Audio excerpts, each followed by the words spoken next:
One two one two testing testing 1 2 1 2. Hello and welcome back to How to Build Software Without Coding. I'm Mr. Hackathon. I show you how to build software without coding.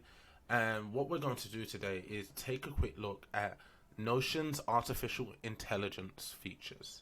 If you're unfamiliar with Notion is a great productivity tool that allows you to centralize your processes, create what's called a second brain, and do lots of note taking. If I show you some examples, I made some notes on my thoughts around founder market fit and what that actually is.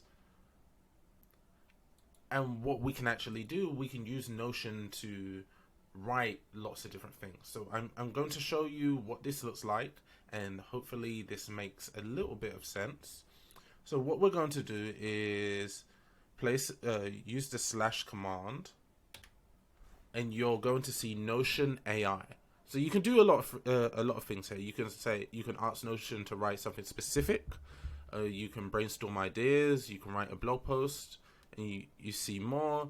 You can do a press release, create a story, essay, sales email, recruiting email, job description. Let's just do brainstorm ideas. And I want to brainstorm ideas on, and I'm going to change this a little bit. I'm going to do brainstorm app ideas that integrate artificial intelligence.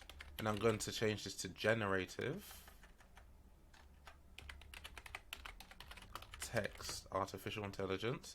And I'm going to say let's just say in the clean tech industry. Press enter. And you can see AI is writing, and immediately it's generating ideas for us. And I think it should generate about 10 ideas, but you can, or maybe 4. So what we can do here is generated 4. I can ask it to continue writing, make it longer, or try again. So let's just do continue writing.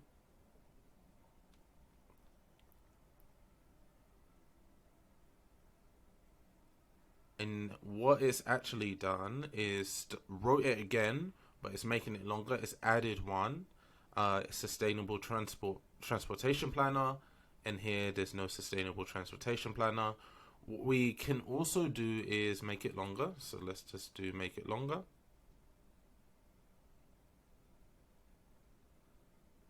You can see it's making it longer.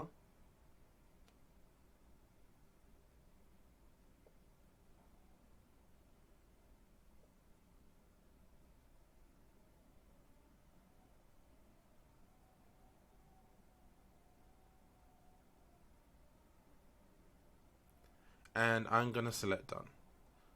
So that's how the AI brainstorming feature works. If we just remove that and we try a different one, I am going to ask it to, so now you can actually see slightly different ones. You can see find action items, translate, explain this. You can ask the AI to edit, simplify the language. So what we're going to do is ask it to summarize. So what I need to do is add some text. So I'm just going to find some text. Let's go to the news.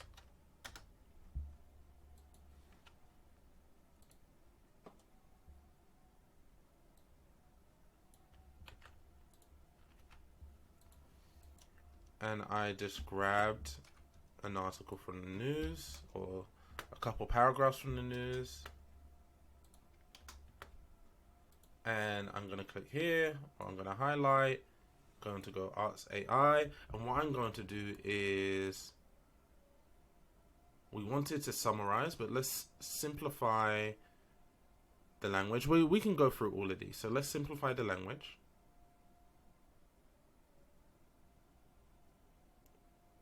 So you can see it's immediately simplified the language here, and we can replace the section or insert below. I'm just going to insert below just so you can see the difference here.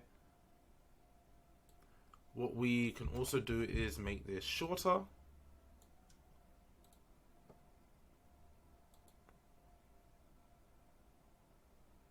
So we've made this a little bit shorter. I'm going to discard that. We can make this longer.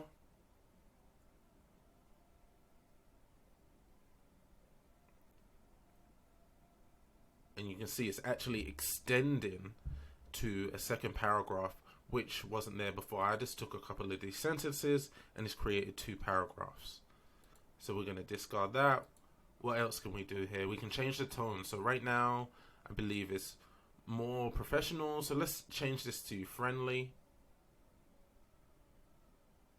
And you can see it's turned this into like a conversational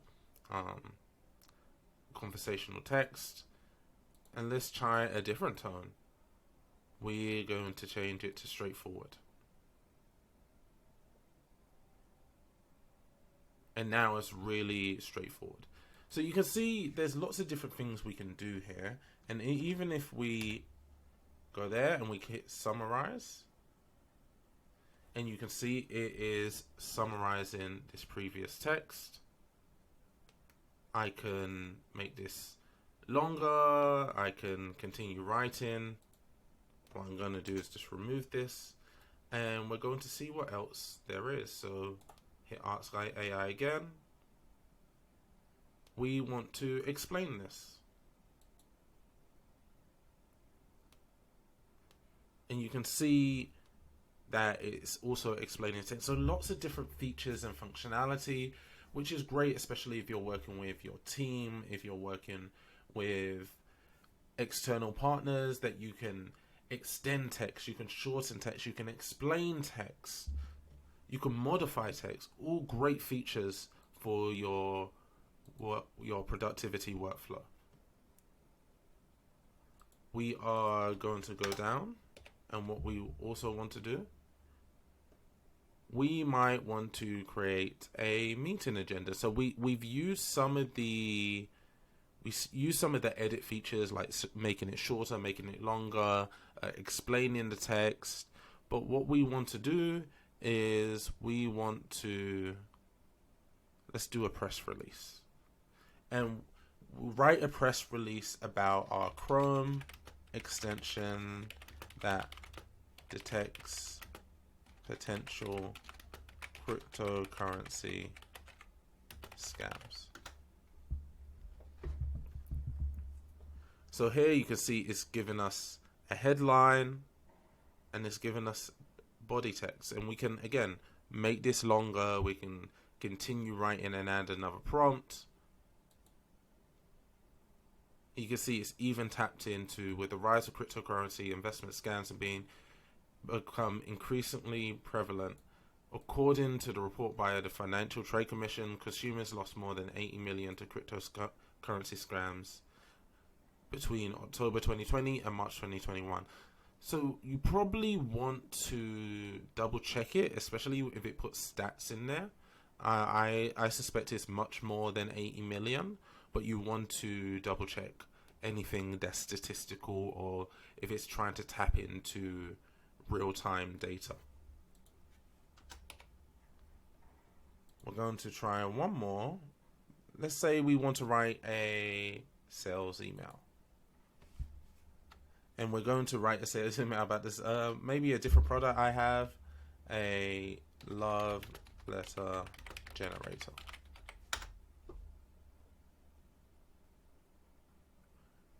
And you can see it's given us a headline and it's given us body text, and this is allowing us to create a sales email. The big question you're probably asking is the difference between Notion's AI features and something like GPT-3 or GPT-4 or ChatGPT. When you're talking about GPT-3 and GPT-4, that is likely the back end of what this is here. Notion have integrated it in their product to allow it to seamlessly come into your workspace and allow you to create these different types of text that I just created. On the other hand, with ChatGPT, I would say ChatGPT is a little bit more flexible, but you have to know what to actually write. So here you can see I can use GPT-4, I can use the browsing feature, I can use my normal GPT 3.5.